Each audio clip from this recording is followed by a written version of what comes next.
Здравейте хора, аз съм Гошко и това ще бъде един кратък клип, който ще направя един кратък апдейт и ще има едно монтаж, и после ще видите. Та за какво е този апдейт? Този апдейт е за да разясним какво става около нашия канал, защо не качваме и защо толкова много време няма активност от нас. Първо, защото ние с Христо ние сме от различни градове. Няма как да се срещаме и да разбирате и да снимаме както рандом мач снимахме.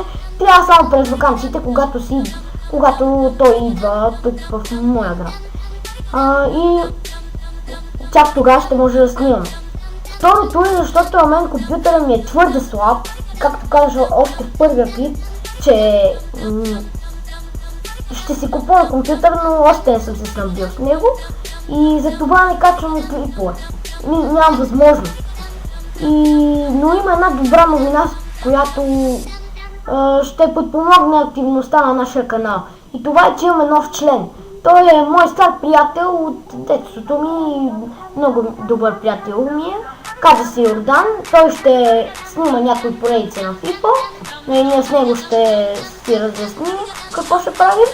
И исках първо да питам дали искате да снимам на някоя купа, примерно Шампионска лига или някакъв турнир на PES, защото аз на моят компютър PES 2013 мога да издържа и тя изобщо не ми прави никакъв проблем.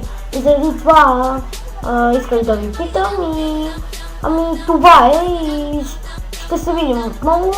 Сега отиваме към монтажчето. Довиждане!